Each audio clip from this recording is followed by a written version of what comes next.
নমস্কার বন্ধুগণ, আপনারা দেখছেন সন্ন্যাসী ডাক্তার ইউটিউব চ্যানেল। চ্যানেলটি ভালো লাগলে বা ভিডিওটি ভালো লাগলে প্লিজ সাবস্ক্রাইব করবেন। এবং আজকের বিষয় থাকছে অজীর্ণ রোগ, ইনডাইজেশন বা ডায়াসপেপসিয়া।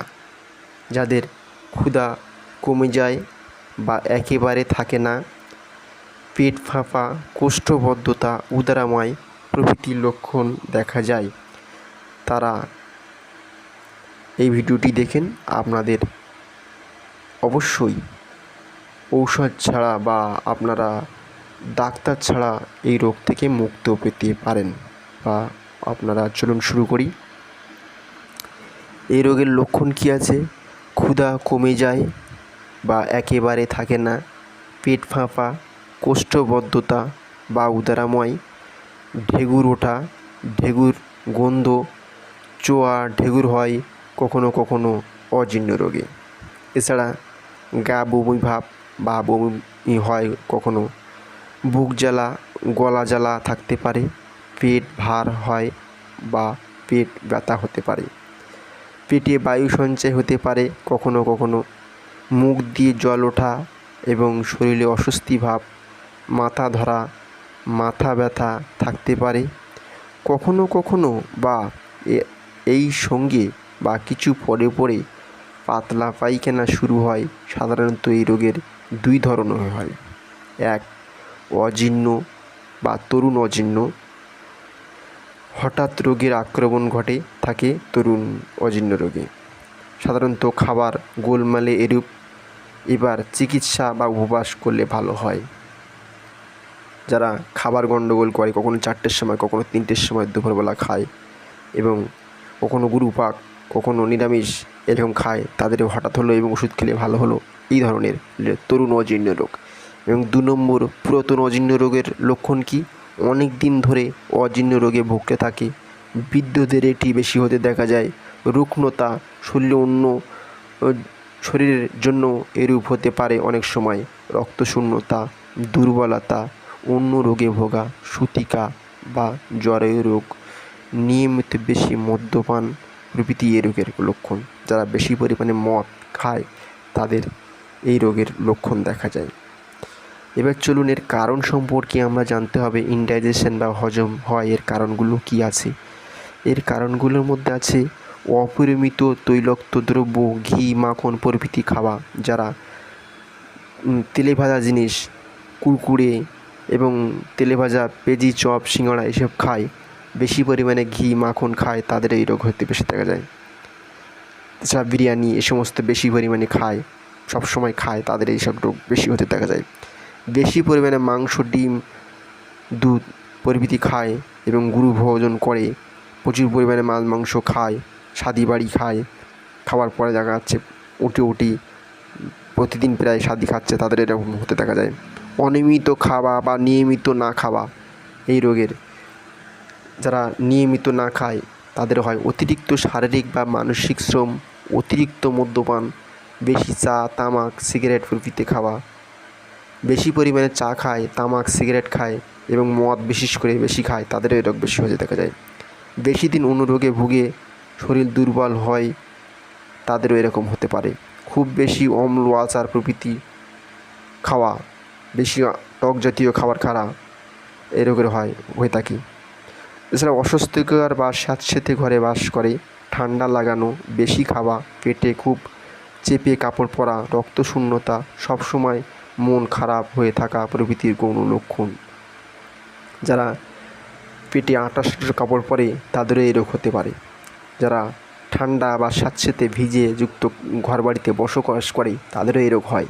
এবং অস্বাস্থ্যকর পরিবেশে বসবাস করে, নোংরা চারিদিকে ভর্তি থাকে, এরকম জায়গায় অপরিষ্কার বাড়ি ঘরে থাকে, তাদেরও এই রোগ হতে যায়। এবং রক্তশূন্যতা হলেও তাদের এই রোগ হতে দেখা যায়। অজীর্ণ বা ইনডাইজেশন বা ক্ষুধা ঠিকঠাক হয় না, তাদের এই রোগ দেখা যায়।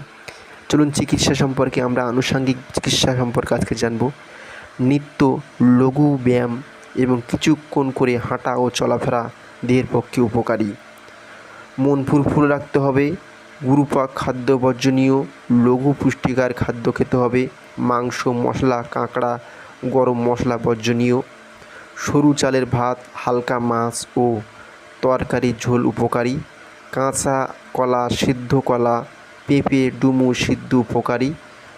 দিবানিদ্রা, রাত জাগা, বেশি রাতে খাওয়া ক্ষতিকার। রোজ দুবেলা খাওয়ার পর লেবুর জল খাওয়া উপকারী। এবার আমরা এর ঔষধ সম্পর্কে যাব, বা যাদের এই চিকিৎসাগুলো বললাম তাদের ভালো না হচ্ছে তারা অবশ্যই ঔষধেরগুলো খাবেন। ঔষধ সম্পর্কে চলুন। বেস্টোজাইম সিরাপ 2 চামচ করে দিনে 2 বার খাবার পরে 1 মাস খেতে হবে। এবং যাদের আমেশা, কখনো পাতলা পায়খানা কখনো শক্ত পায়খানা হয়, তাদের মেট্রোজেল 400 mg দিনে 1বার করে সপ্তাহে 3টি করে 3 মাস খেতে হবে। এবং যাদের গ্যাস, পেট ফাঁপা, গা গোলানো, বমি ভাব, তারা ওমিডি, যারা ওমিডি খাবার আগে 1টি করে 3 মাস খেতে হবে, সপ্তাহে 3টি করে। এবং যারা বাংলাদেশে আছেন তারা হয়তো এই ওষুধ না পাবেন, তারা খাবেন কি, যে কোনো ইউনিমাইজ জেল বা কোনো ডায়াস্টেস জেল সিরাপ দিনে 2 বার করে 2 চামচ, এবং মেট্রোনাইডোজোল ভালো কোম্পানির 400 mg করে পেলে সেটা খেতে পারেন। এবং ওমিপ্রাজোল এবং ডোমপেরিডন মিশ্রিত ক্যাপসুল আপনারা 1টি করে খাবার আগে সপ্তাহে 3 দিন করে 3 মাস আপনারা খেতে পারেন। এই ছিল আমাদের চিকিৎসা এবং ঔষধ সম্পর্কে। এবং আপনাদের প্রশ্ন থাকলে কিছু আমাদের কমেন্ট বক্সে লিখবেন। এবং বিশেষ করে লক্ষ্য রাখবেন আপনারা কাঁচকলা, সিদ্ধ কলা খাওয়ার। কাঁচকলা আপনারা অবশ্যই খাবেন, সেটা রান্না করেও খেতে পারেন। এবং পেঁপে অবশ্যই খাবেন, পেঁপে ঝোল চুনো মাছ দিয়ে, মরকুল্লো মাছ দিয়ে বা ছোটো মাছ দিয়ে খেতে পারেন। ডুমুর সিদ্ধ বা ডুমুর যোগ্য ডুমুর বা ঘোল ডুমুর খেতে পারেন। এবং দিনে মানে বেশি ঘুমাবেন না, বেশি রাত্রি জাগা চলবে না। যারা দিনে মানে ঘুমায় তাদের এই রোগ বেশি হতে দেখা যায়। এছাড়া তারা দিনে মানে বিভিন্ন কাজকর্ম করবেন, তার মধ্যে থাকবেন এবং বেশি রাত জাগবেন না। বেশি রাতে খাওয়া ক্ষতিকারক। অনেক রাতে চেষ্টা করবেন রাত 8টা থেকে 9টার মধ্যেই খাওয়ার চেষ্টা করবেন। রোজ 2 বেলা খাওয়ার পর লেবুর জল খাওয়া খুবই উপকারী। লেবু খেলে খুবই উপকার খাবার। মাংস মাছ খাবেন, কিন্তু প্রত্যেক দিন মাংস এবং মশলাদার খাবার কাঁকড়া খাওয়া যাবে না। মাংস সপ্তাহে 1 বার খাওয়া যাবে এবং পরিমাণে কম।